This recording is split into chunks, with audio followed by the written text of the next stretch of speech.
Right, at the moment with us, Mr. Pradeep Peshkar from the BJP. Pradeep Peshkar साहब नमस्कार। नमस्कार नमस्कार नमस्कार सर। बहुत दिनों के बाद आपकी शक्ल देखने को मिली है सर। जय सिया राम, हर हर महादेव। हर हर महादेव। सर ये क्या हो रहा है सर? हर एक कोई ये बोल रहा है कि इस बार आपकी सरकार नहीं आ रही है, मतलब स्पेशली यूट्यूब वगैरह पे तो बोल रहे हैं लोग कि इस बार बीजेपी की सरकार नहीं आ रही है, मतलब बीजेपी 150-200 पे मतलब रुक रही है। आपके बड़े अच्छे अच्छे मित्र हैं जो ऐसा बोल रहे हैं, स्पेशली यूट्यूब पे। नहीं ऐसा है, अभी 4 जून तक उनको खुशियां मनाए दीजिए, 4 जून के बाद दिखेगा। अभी अभी मुझे लगता है कल या आज ही अमित जी ने कहा है 310 तो अभी का ही टोल मतलब पूरा काउंट हुआ है जी। अभी अभी और फेजेस बाकी है, तो 101% 370 बीजेपी और पूरा अलायंस मिलके 400 पार। 370 बीजेपी ऑन इट्स ओन, मतलब 370 आपके पक्के। 100%। क्या बात है साहब, क्योंकि देखिए साहब लॉजिक ये है कि पिछली बार आपकी राजस्थान में 25 में से 25 आई, गुजरात में 26 में से 26 आई, मध्य प्रदेश में भी शायद एक सीट को छोड़ करके बाकी आपके पास आई, बिहार में भी 40 में से 39 सीट आपके पास आई, यहाँ महाराष्ट्र में 23 सीटें आपके पास आई, 23, मतलब आपके नाम की 23 या 24, बाकी शिवसेना की थी। तो और इवन इन कर्नाटका आपकी जो परफॉर्मेंस थी ज़बरदस्त थी, तो क्या वो आप रिपीट कर पाएंगे? और हाँ, और उत्तर प्रदेश में 64 सीट्स इन उत्तर प्रदेश। तो प्रदीप पेशकर साहब 100% रिजल्ट आपको लाना पड़ेगा, एटलीस्ट चार स्टेट्स में तो 100% लाना पड़ेगा ना रिजल्ट। वो आएगा क्या? नहीं, इसके साथ साथ हमको ये देखना पड़ेगा। Hello ji, we seem to have lost the picture. Sir आपकी आवाज़ आ रही है, आपकी तस्वीर नहीं दिख रही। हाँ नहीं, कुछ there is a power issue something okay at my. कोई बात नहीं, बोलिए सर, आपकी आवाज़ आ रही है, बहुत बढ़िया आ रही है। बोलिए। मुझे ये लगता है light It's got a blackout. Pradeep Peshkar साहब आप हैं हमारे साथ? There is not there. Oh, that shows the state of power supply in Maharashtra. I thought that power issue, electricity 24/7, that issue had been resolved. So what's going on over here? I think demand, supply. Kejriwal boasts a lot. Kejriwal ji का कहना है कि दिल्ली में 2 दिन पहले करीबन 8,000 megawatt का अचानक पावर का नीड था, and he achieved that. There was no power cut in Delhi. He did. Even after the highest peak power demand of 8,000 megawatts has been taken care by Kejriwal. He says all across Delhi के आसपास. But is he supposed to say that? UP, Haryana, Rajasthan, the Supreme Court has told him very MP. clearly. Supreme Court has told him very clearly he is not going to interfere in government matters. All power cuts, 12 घंटे का power cut है जी। सी पेशकर साहब, so at least 4 state में आपको 100% लाना पड़ेगा sir. Hello जी sir, बोलिए sir. हाँ, आपकी आवाज आ रही है सर, फर्स्ट क्लास आ रही है। बिल्कुल। सो 4 स्टेट में आपको 100% रिजल्ट लाना पड़ेगा सर ऐसा है कि ये रिजल्ट तो आने वाला ही है, लेकिन उसके साथ साथ साउथ में जो सीटें बढ़ेगी उसका भी हमें ध्यान रखना पड़ेगा। यूपी है, गुजरात है, राजस्थान है, महाराष्ट्र है, एमपी है, ये तो 100% रिपीट होगी ही होगी। उसके साथ साथ जो फिगर बढ़ेगी वो हमारे नए अलायंस वाले जो पार्टनर है उनकी तो आएगी, और साउथ में जो बढ़ेगा केरल में, पश्चिम बंगाल में, ये भी बढ़ने वाला है। तो तेलंगाना में, आंध्र प्रदेश में भी हम अच्छा कर रहे हैं इस बार। तो कुल मिलाकर 370 से एक भी सीट कम नहीं हो सकती, ये तो पूरा कॉन्फिडेंस है। जननायक कांग्रेस का कहना है कि उनका जननायक राहुल गांधी जी का 5 पिलर्स ऑफ जस्टिस और 25 गारंटी गेम चेंजर है। महालक्ष्मी योजना 1 लाख आज भी, मतलब महिला हक सिर्फ आपने पास किया, नारी शक्ति वंदन अधिनियम, पर राहुल गांधी जी जो जननायक है कांग्रेस का कहना है, उन्होंने ये साबित कर दिया कि फर्स्ट कैबिनेट मीटिंग में करीबन 30 लाख नौकरी जो आपने नहीं दिया उसको सैंक्शन कर देंगे। महिलाओं को 1 लाख रुपया जो है सालाना वो दे देंगे, 25 लाख का हेल्थ कवर। तो एक बहुत ही जबरदस्त मैनिफेस्टो में प्रदीप पेशकर साहब कांग्रेस का बिलीफ है कि राहुल गांधी ये गेम चेंजर है जो कांग्रेस का मैनिफेस्टो है। आप इसको कैसे देखते हो? नहीं नहीं, उनका मैनिफेस्टो जो है वो, उनको पता है कि हमें देने की जरूरत ही नहीं पड़ेगी। इस प्रकार से वो प्रैक्टिकेबल एक भी चीज उसमें नहीं है। ये 3 करोड़ नौकरियां कहाँ से देंगे, किस तरीके से देंगे, 1 लाख रुपया पर हर एक वुमेन को देंगे, वो कहाँ से देंगे, किस प्रकार से देंगे, ये बात नहीं है। कोई सरकार का रोड मैप उनके पास नहीं है, उनके पास कोई नेता है ना नियत है। तो मुझे लगता है कि ये सारे बोलने की बातें हैं, इससे कुछ होने वाला है नहीं, और कोई सुनने वाला भी नहीं है। ये राहुल गांधी जी जो बोलते हैं वो सुनने के लिए तो मतदार चाहिए। उनके पास ना नियत है ना नीति है। तो नीति ना होने के कारण ये मैनिफेस्टो कागज का कागज पर ही रहने वाला है, लोगों के मन में उतरने वाली चीज नहीं है। वो कहते हैं कि आप बीजेपी पे कोई विश्वास नहीं करेगा, बिकॉज सब देख रहे 15 लाख का जो वादा किया था। प्रियंका गांधी का कहना है कि 15 लाख का वादा किया था, फिर थोड़े महीने के बाद बोला कि ये जुमला है। बाहर से जो पैसे काले धन लेके आएंगे वो तो लेके नहीं आए, फिर वो तो हर चीज तो बीजेपी का जो भी है, भले आपका रिपोर्ट कार्ड बहुत इंप्रेसिव है, आवास 4 करोड़ घर आप दिए हैं, पीएम किसान आप दिए हैं, आयुष्मान में आज मोदी साहब बोला कि 11 करोड़ के आसपास टॉयलेट आपने बांध कर दिया। प्रियंका गांधी का कहना है कि ये लोग कोई विश्वास नहीं करेंगे बिकॉज ये एक जुमला है। पेशकर साहब, हम काम पर विश्वास करते हैं। वो तो अभी तक पिछले 10 साल के इस प्रकार के टीका टिप्पणी में अटक गए हैं, वो 15 लाख में ही अटक गए। लोग इस पर खुश हो गए कि जीएसटी से पूरा 2 लाख करोड़ के ऊपर का कलेक्शन अभी हो रहा है, और इससे इंफ्रास्ट्रक्चरल डेवलपमेंट हो रही है। इससे किसान आवास, किसान का सम्मान योजना हो, या पंतप्रधान आवास योजना हो, या ड्रोन दीदी जैसी योजना हो, ये सारी चीजें लोगों को याद है। जो दिया है वो मोदी जी ने दिया है। 4 करोड़ लोगों को जो अंत्योदय का योजना है, जिसमें 80% लोगों को अनाज का पुरौठा किया है। ये सारी चीजें लोगों के ध्यान में है। लोग ये तो पिछले उनकी कैसेट तो वहीं पर अटक गई, 15 लाख 15 लाख 15 लाख। तो इससे आगे निकल पड़ो भाई। जो दिया है सबसे ज्यादा इंपॉर्टेंट जो है राष्ट्र विकास की नीति, हमारा जो राष्ट्र चिंतन की बात है, हमारा जो आत्मसम्मान वापस दिलाने की बात है, राम मंदिर की बात है, ये सारी चीजें अगर देखा जाए तो मुझे लगता है कि मोदी जी तीसरे बार प्रधानमंत्री होने से कोई ताकत रोक नहीं सकती। तो आगे जाके जो आर्टिकल 370 है, सीएए है, अलग अलग जो राम मंदिर का, तो ये एक मोदी जी ने क्लियर कट कहा कि ये there is no roll back का सवाल ही नहीं उठता है।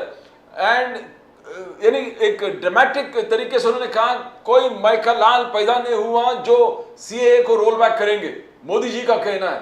एंड वो नेशनल सिक्योरिटी वाली चीज है और देश के लिए एब्सोल्यूट नीड है। इसको जो सोच भी रहे हैं कि चेंज करेंगे, एंटी नेशनल। तो कैसे, क्या कांग्रेस, आपको लग रहा है Congress wants to change it? क्या रोल बैक है, क्या रोल बैक इन कार्ड्स है? मोदी जी बार बार जो कह रहे हैं कि रोल बैक होगा, मैं होने नहीं दूंगा किसी भी हालत में, ये स्टेटमेंट क्या है पेशकर साहब? नहीं, ये स्टेटमेंट इसलिए है कि उनकी खरी जो सही मनीषा है, कांग्रेस की जो मुस्लिम तुष्टिकरण की नीति है, कांग्रेस की जो एंटी नेशनल चीजों के साथ में, लोगों के साथ में उनकी अलायंस है, वो उजागर करने की बात है। वो अगर सत्ता में आएंगे तो हम राम मंदिर का निर्णय पलट देंगे। ये क्यों कहा है? तो ये उनकी सही नीयत क्या है? वो अभी देखिए कर्नाटका में ओबीसी के लिस्ट में मुस्लिम जाति ऐड करने की कोशिश की। पश्चिम बंगाल में आप देखिए 2010 में जो किया था वहां के सरकार ने, कोलकाता हाईकोर्ट ने उसको खारिज कर दिया। वो मुस्लिमों को तुष्टिकरण करते हुए आज वो वोट बटोरने की बात सिर्फ राहुल गांधी जी कर रहे हैं। वो नीति उजागर करने के लिए मोदी जी ने ऐसा कहा है कि ये रोल बैक मैं कभी होने नहीं दूंगा। वो 370 की भी बात करते हैं राहुल गांधी, हम 370 फिर से रीइंस्टेट करेंगे। कौन पैदा हुआ है भारत में कि वो 370 फिर से लगाएगा? ये हो ही नहीं सकता है। तो मोदी जी की सर कहां पर 370 के बारे में कहां कहा है सर? उनके बहुत सारे नेताजी कहते हैं उनको बहुत सारे नेता कांग्रेस के कहते हैं कि हम सर 370 कपिल फिर से सिब्बल लाएंगे। को छोड़ के जो अब कांग्रेस में नहीं है, या गुलाम नबी आज़ाद को छोड़ करके जो भी अभी कांग्रेस में नहीं है, बल्कि वो तो अब बीजेपी के बहुत क्लोज हो गए हैं, क्योंकि 370 के बारे में तो नहीं कहा, जहाँ तक बाकी सब चीज़ों के बारे में। और कर्नाटक में जो ओबीसी रिजर्वेशन दिया गया मुस्लिम जातों को, वो तो एच डी देवेगौड़ा साहब ने दिया। वो तो नहीं, अभी नहीं, अभी उसका वो तो GR अभी निकला है ना। आपके साथ अलायंस में है। अब नहीं, अभी GR निकला है। अभी कर्नाटक सरकार ने एक सर्कुलर निकाल दिया पिछले महीने में, या 15 दिन ही हो गए उसको। सर अभी कैसे सर्कुलर निकाल सकते हैं? अभी तो नहीं, अभी नहीं, मॉडल कोड ऑफ इसके कॉन्डक्ट पहले। निकला हुआ है। नहीं, कोड ऑफ कंडक्ट के पहले। सर वो केस तो सुप्रीम कोर्ट में है। हाँ, सुप्रीम कोर्ट में केस है वो तो, और सुप्रीम कोर्ट ने उस पर स्टे भी लगा दिया है कि भाई ये आप नहीं कर सकते, रिलीजियस बेसिस पे, धार्मिक आधार पर कोई लेकिन वो आरक्षण नहीं कोशिश मिल तो कर सकता। रहे हैं, लेकिन वो कोशिश तो कर रहे हैं। जी, लेकिन ये आपको लगता है ये मुद्दा जो है बहुत बड़ा होगा पूरे देश में? मतलब वैसे भी वेरी फ्रैंकली स्पीकिंग, मैं क्यों आपसे बार बार पूछ रहा हूँ प्रदीप पेशकर साहब, क्योंकि जैसा प्रदीप जी ने अभी अभी कहा, मोदी जी का जो रिकॉर्ड है वो वैसे बहुत इम्प्रेसिव है। आप लोगों ने बहुत अच्छा काम किया है, हर जगह पर बहुत ज़बरदस्त काम किया है, और जहाँ जहाँ पर इतना मतलब जो प्रॉमिस किया गया था वो नहीं हुआ है। अरे भाई कोशिश तो हुई है पहली बार। मेरा ये कहना है 1947 के बाद पहली बार कोशिश तो हुई है। जीएसटी आप लाए हैं, आर्टिकल 370 आपने रिपील किया है, आज तक जीएसटी नहीं ला पाया कोई भी, आप लोग लेकर आए। 370 रिपील कोई नहीं कर पाया था, आपने किया। 35A कोई रिपील नहीं कर पाया था, आपने किया ना। मेरा ये कहना है, CAA भी करेंगे, और CAA चौथी भी बार करेंगे। और तीसरी चीज एक और है, जिस तरीके से सिविक इंफ्रास्ट्रक्चर बन रहा है, कनेक्टिविटी जो बन रही है पूरे के पूरे देश को इकट्ठा करने में, आज तक 77 साल में कभी नहीं हुआ है। So that itself is very impressive.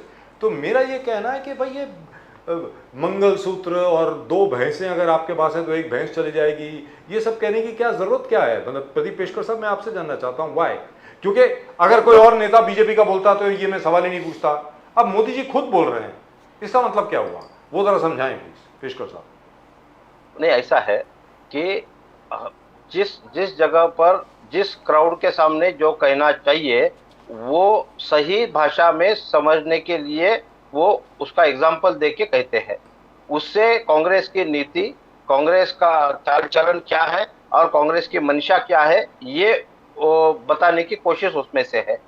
ये सिंपल लैंग्वेज में जब कहेंगे, अभी देखो जो गांव के लोग हैं उनको चंद्रयान की सिर्फ बात करेंगे, जीएसटी की बात करेंगे तो उनके समझ में नहीं आएगा। उनको प्रधान आवास योजना की बात समझ में आएगी, उनको अपना उज्ज्वला गैस की योजना समझ में आएगी, किसान सम्मान निधि की बात समझ में आएगी। उसके साथ साथ जो कांग्रेस करना चाह रही है, वो मुस्लिमों को तुष्टिकरण करना चाह रही है, उसको उजागर करने के लिए ही सिर्फ ये बातें रखी गई है, इससे ज्यादा इसका कोई मतलब नहीं। तो उज्ज्वला गैस के बारे में भी बता दें सर। क्या है कि हर जगह पर ये फुटेज हर जगह पर आ रही है, वो 1-1.5 साल से आ रही है कि यार पहला सिलेंडर तो मिला, चूल्हा भी मिल गया, अब सेकंड सिलेंडर लेने की, खरीदने की अपेक्षा नहीं है लोगों में, सक्षम नहीं है लोग खरीदने में, क्योंकि 1000 रुपये का हो गया है।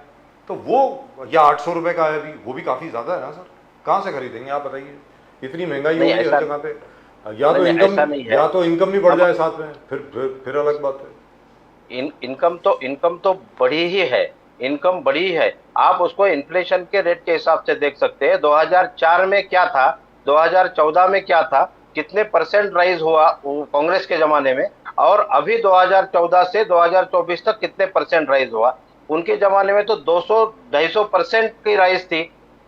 अभी 2014 से जहां तक के एलपीजी गैस सिलेंडर का प्रश्न है या पेट्रोल और डीजल का प्रश्न है, मैं मानता हूं उस सब्सिडी की वजह से भारत पर जो कर्जा बढ़ा, उसका एक इंस्टॉलमेंट इंटरेस्ट का वो पिछले साल दिया गया। अगला जो ड्यू होगा वो 2 या 3 साल के बाद होगा, and that itself is in I think 1 lakh crore से ज्यादा का है। करोड़ सर, मतलब इट्स ह्यूज। मेरा ये कहना है कि इतनी भी सब्सिडी नहीं देनी चाहिए कि पूरा देश कंगाल हो जाए, सीधी बात है। तो उसमें तो मैं आपके साथ सहमत हूं लेकिन ये लोग नहीं समझते भाई। लोग तो ये कह रहे हैं कि 106 रुपए का पेट्रोल है, आपने मनमोहन सिंह के जमाने में 65 रुपए का था। तो मतलब आप बताइए ना, अब इसको आप काउंटर कैसे करेंगे, वो तो भी बताइए। उसको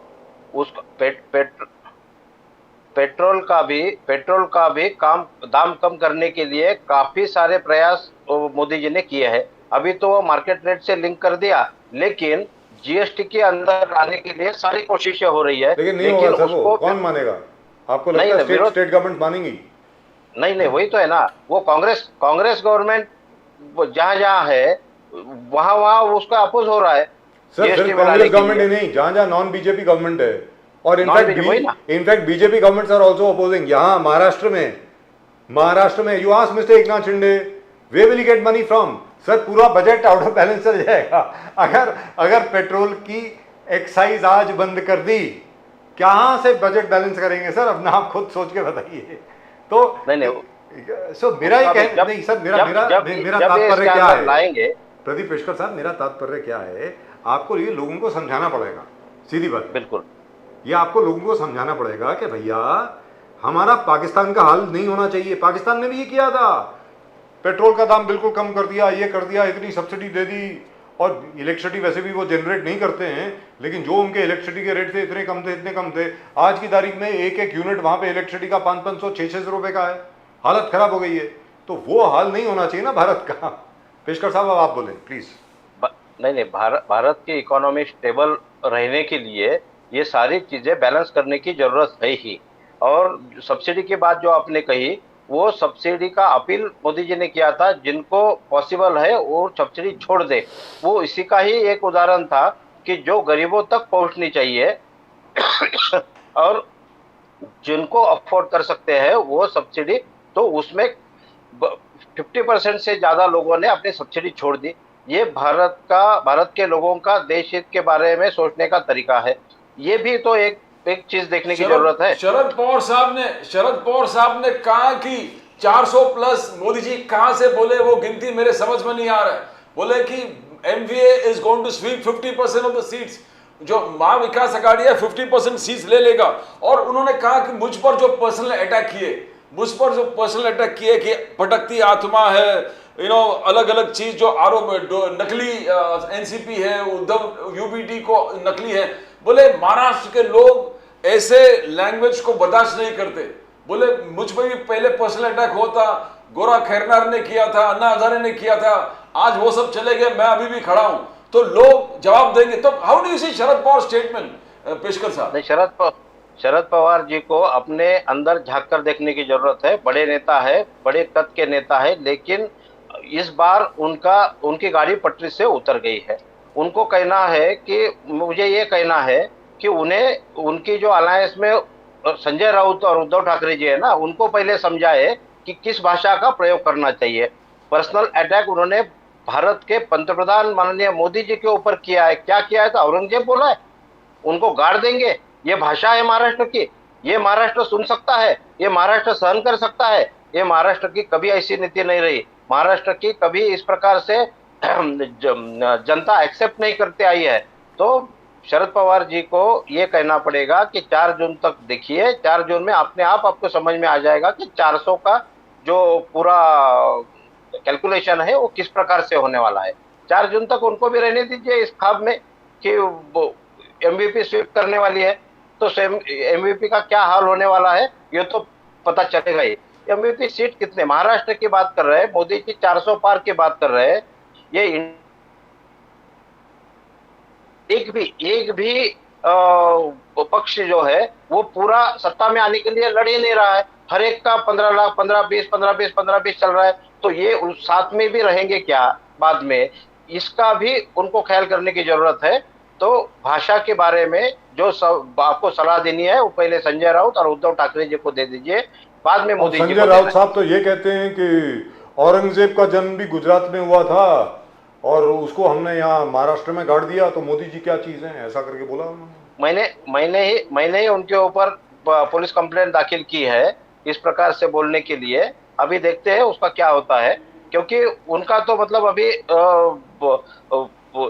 दिमाग जो है अभी कुछ मतलब ट्रीटमेंट करने की जरूरत है, ऐसा मुझे लग रहा है। नहीं तो हो क्या गया उनको, मेरे को समझ में नहीं आ रहा, मतलब इस किस्म की भाषा कौन इस्तेमाल करता है। खैर नहीं, वो वो बात बौखला छोड़िए, गए, वो बौखला गए। वो लेकिन कैसा है अभी कहीं इस वजह से तो नहीं भोगला गए, क्योंकि ये स्टेटमेंट जो आई है वो मोदी जी की उस स्टेटमेंट के बाद आई जहां मोदी जी ने कहा कि जो एहसान मेरे ऊपर बाला साहब ठाकरे के हैं मैं उनको कभी लौटा नहीं सकता हूं, और अगर उद्धव ठाकरे जी कभी भी व्यक्तिगत तौर पे कभी भी मुसीबत में होंगे तो नरेंद्र मोदी दुनिया का पहला आदमी होगा जो उनके साथ खड़ा होगा।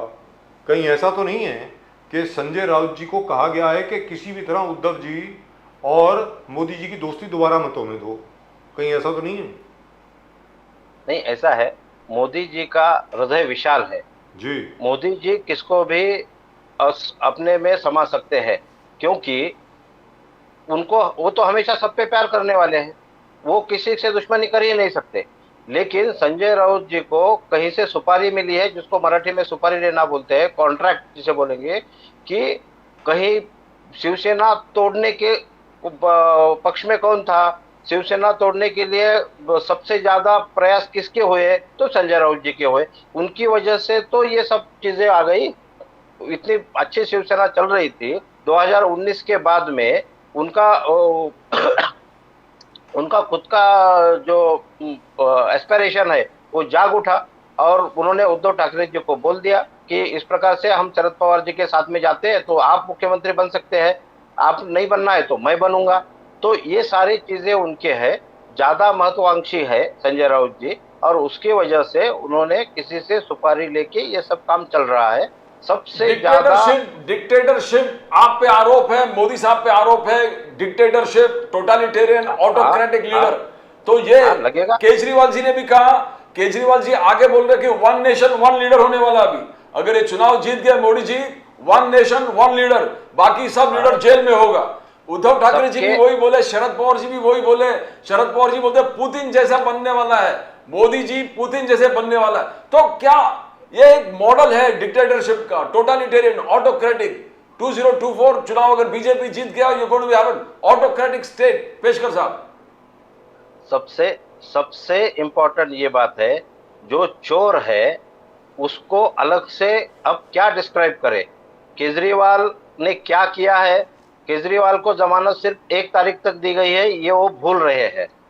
उनका जो दारू घोटाला है, वो शराब घोटाला जो है, उसमें 12 लोग उसके अंदर है, फिर भी ये लोग इसी प्रकार से बात करेंगे, इसी प्रकार से मोदी जी को डिक्टेटरशिप बोलेंगे। ये तो बिल्कुल ठीक है, मोदी जी जो कर रहे हैं इसका पूरे जनता ने समर्थन किया है।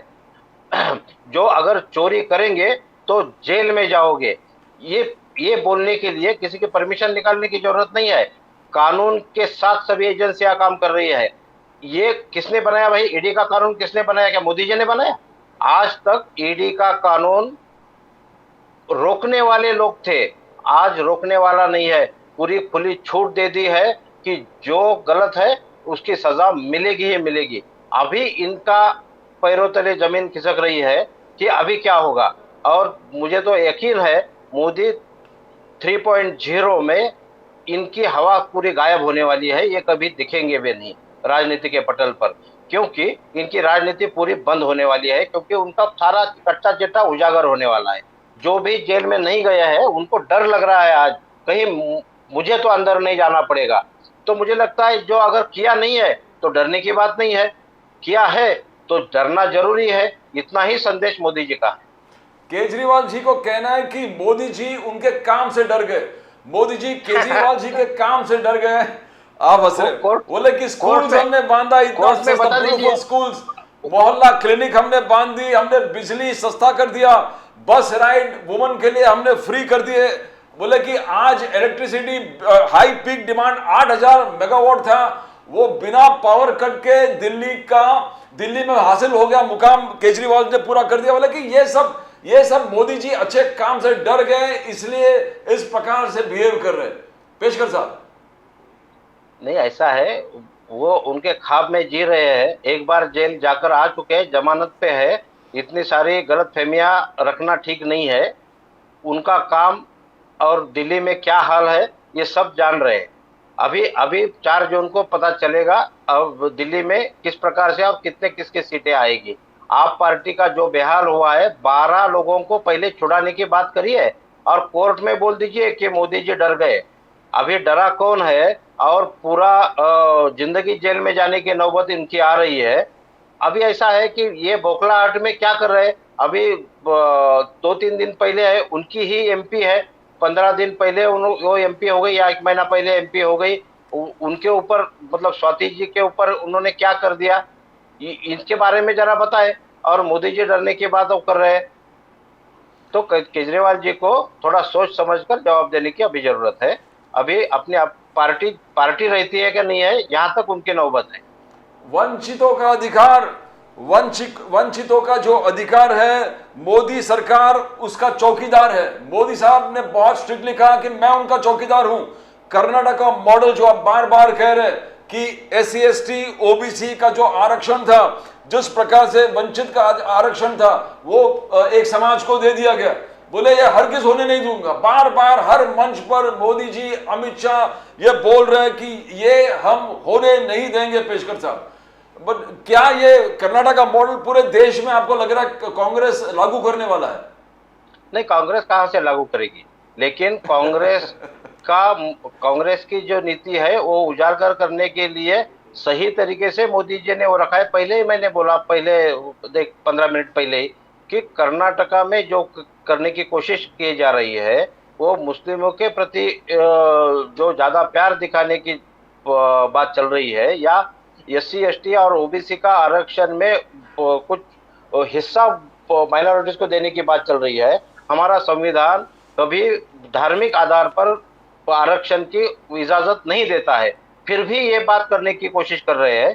तो मुझे लगता है कि मोदी जी ने वो खुलकर लोगों को बताया कि ऐसा करना होने नहीं देंगे और इस प्रकार से करना हमारा संविधान उसको परमिशन नहीं देता है। तो SC ST और माइनॉरिटीज, ये दोनों चीजें अलग है। माइनॉरिटी जो चीज है, जो मुस्लिमों का धार्मिक आधार पर आरक्षण देने की बात कर रहे हैं, वो असंवैधानिक है, वो तो होना ही नहीं चाहिए। इतनी सिंपल चीज है, उसको हमारे न्यायपालिका भी उसको अनुमति नहीं देती है। फिर राहुल गांधी या और उनकी जो अलायंस के लोग हैं वो ये किस प्रकार से कहते हैं? तो इसलिए मोदी जी ने एश्योरेंस दिया है SC ST और OBC को कि अंत्योदय का चौकीदार मैं हूं, जो वंचित जो समाज है उसका चौकीदार मैं हूं। और मोदी जी ने माइनॉरिटी को भी, और माइनॉरिटी और मेजॉरिटी, ये देख के कभी किसी का काम किया और रोकने का काम किया, ऐसा कभी नहीं हुआ है। जितने भी स्कीम्स है वो सारे लोगों के लिए सबका साथ सबका विकास के साथ इंप्लीमेंट की गई है।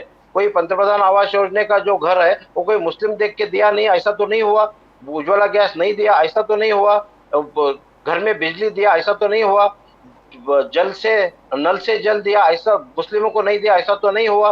तो सबका साथ सबका विकास करने वाली सरकार मोदी जी के होते हुए भी कर्नाटका मॉडल का गलत तरीके से रिप्रेजेंटेशन करना, ये कांग्रेस की नीति जो है उसको विरोध करने का भाजपा का प्रयास है, उतना ही मोदी जी ने कहा है। सर, चलते चलते एक छोटा सा सवाल है, क्योंकि उद्धव ठाकरे जी के बारे में बात हो रही थी। सर, कहीं ऐसा तो नहीं है कि उद्धव ठाकरे जी को दोबारा मुख्यमंत्री बनाने की योजना है आप लोगों की? बातचीत चल रही है, अब बाजार में खबर है कि उद्धव जी की और मोदी जी की बात हो रही है। हो सकता है कि वापस आ जाएं, घर वापसी हो जाए, राम भरत मिलाप हो जाए। आपसे पूछ रहा हूं। ऐसे तो कोई खबर बीजेपी में तो नहीं है और ऐसा होगा भी नहीं मुझे लगता है। लेकिन राजनीति में क्या है, कुछ भी हो सकता है, ये तो सब जानते हैं, सब मानते हैं। लेकिन उद्धव ठाकरे जी ने जिस प्रकार से 2019 में अलग राह पकड़ ली, मुझे नहीं लगता है कि उद्धव ठाकरे फिर से एनडीए में रहेंगे। चलिए सर, हम लोग भी देखेंगे, हम लोग भी यहीं हैं, आप भी यहीं हैं। हो सकता है इस चुनाव के परिणामों के बाद शायद उद्धव ठाकरे जी वापस मोदी जी के साथ खड़े होकर एक ही मंच पर जय सिया राम बड़ी जोर से बोलें और ये बोलें जय हिंद, जय महाराष्ट्र, जय भवानी, जय शिवाजी। कोई बड़ी बात नहीं, हो सकता है। ये राम के शरण में चरण में जो आएगा जी। उसका तो स्वागत है, राम के शरण में आएगा तो उसका तो स्वागत है, क्योंकि राम राज्य आखिर अपना सपना है। पेशकर साहब बहुत बहुत धन्यवाद आपका हमारे से जुड़ने के लिए और धन्यवाद। बिल्कुल क्लैरिटी से क्लियर तरीके से बात करने के लिए और भी धन्यवाद। जय सिया राम सर। जय सिया राम। जय Siya Ram. Well, I think the BJP but why are they so touchy about the subject? I mean, I don't know. Anyway, I somehow get the feeling that there is a possibility that some talks are going on somewhere. Otherwise, there's no smoke without fire. There is a rumor in the market. That's what they say.